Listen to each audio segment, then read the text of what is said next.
اور جس مقصد سے دارالعلوم میں تعلیم ہو رہی ہے اس مقصد کو پیش نظر رکھنا چاہیے۔ ایک بات حضرت مولانا سعید احمد صاحب پالنپوری سناتے تھے، ہمارے سبق میں بھی فرمایا کہ ایک بڑے عالم راندیر آئے جہاں میں پڑھا تھا، اور ایک بڑے ادارے کے وہ ذمہ دار تھے، ان کو ایک اچھے استاد کی ضرورت تھی۔ تو اس ادارے میں جو اچھے حدیث وغیرہ کے استاد ہوتے رہے ہیں وہ دارالعلوم ہی کے زیادہ ہوئے۔ تو انہوں نے بات کی حضرت مولانا سے کہ ہمیں ایک استاد چاہیے اچھا، اور مولانا منظور صاحب نعمانی نے ان سے کہا کہ آپ ان سے بات کریں۔ تو حضرت مفتی سعید صاحب نے فرمایا کہ میں آپ کے مدرسے میں نہیں آؤں گا۔ کہنے کیوں؟ کہا کہ آپ کے مدرسے میں پڑھا کے مجھے کچھ نہیں ملے گا، اس لیے کہ آپ کے مدرسے میں جو بچے پڑھ رہے ہیں ان کا مطمع نظر دنیا ہے، زیادہ تر وہ پڑھ لیں گے، معلومات کے اسکول کالج میں چلے جائیں گے، وہاں بی اے ایم اے ہو جائیں گے، اور جو کچھ پڑھا ہے پھر بھول کر اس کو یاد نہیں کرتے، یا عرب ممالک چلے گئے، گلف میں چلے گئے،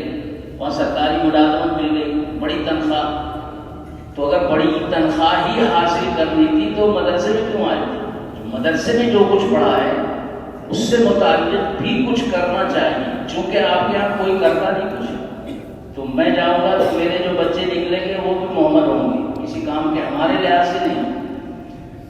اگرچہ وہ لوگ جو اسکول کالج میں جاتے ہیں وہاں تعلیم حاصل کرتے ہیں، باہر جو جاتے ہیں وہ بھی کچھ نہ کچھ کام کرتے ہیں، لیکن مدرسے میں جس لیے پڑھایا گیا ہے وہ کام کرنا چاہیے۔ تو حضرت مولانا نے جواب دیا اور ان کو بڑی مایوسی۔ پھر حضرت مولانا منظور صاحب نے یہاں ارکان شورا کو لکھا کہ بھئی یہ ایک اچھے استاد ہیں، پڑھاتے بھی بہت اچھا ہے، خیالات بھی بہت اچھے ہیں، ان کو دارالعلوم میں رکھا جائے۔ تو اگر حضرت مفتی سعید صاحب وہاں چلے گئے ہوتے تو آج بھی ان کو جانتا نہیں، بہت سے اساتذہ ہیں پڑھا رہے ہیں اور کھو گئے، کیونکہ ان کے جو فضلہ نکلتے ہیں اور ملک میں یا باہر کام کرتے ہیں اسی سے آدمی کی اور ادارے کی پہچان ہوتی۔ ایک دفعہ حضرت مولانا ولی رحمانی صاحب فرما رہے کہ ایک بڑا ادارہ، یہ وہی ادارہ ہے جس کا ذکر پہلے کیا، وہ نام لینا کسی کا بہتر نہیں، تو وہ بڑا ادارہ نصاب وغیرہ کی اصلاح کر کے بنا، اور اس کا دعویٰ تھا کہ الجمع بین الجدید الصالح والقدیم النافع، کہ ایک قدیم ہے دارالعلوم دیوبند، ایک جدید ہے علی گڑھ، ہم دونوں کے بیچ میں اعتدال والا ادارہ قائم کریں۔ تو وہ اعتدال تو ہوا نہیں، تو تعلیم ہے۔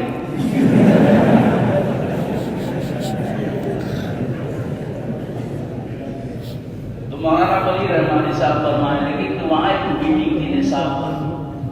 میں بھی تھا وہاں، تو مولانا نے جرأت بہت تھی، مولانا ولی رحمانی صاحب، تو انہوں نے تقریر کی، کہا کہ یہ آپ نے ادارہ قائم کیا، انجمن بنائی نصاب کی اصلاح کرنے کے لیے، اور آپ نے دعویٰ کیا کہ ہمارا نصاب تمام مدرسوں سے اچھا ہے، اور درخت جو ہے وہ اپنے پھل سے پہچانا جاتا ہے۔ آپ یہ بتائیے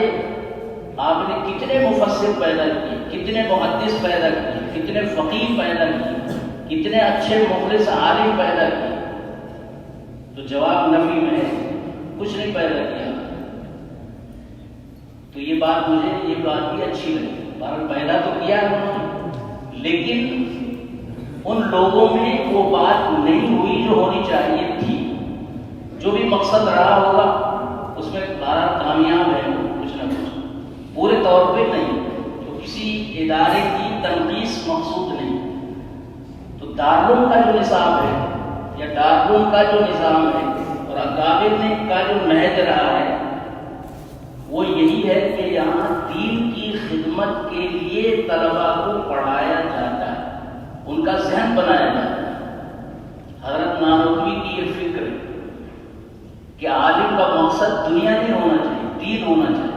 زیادہ جو نصاب بنا وہ خالص دینی بنا، جو مضامین ہے وہ خالص دینی ہے،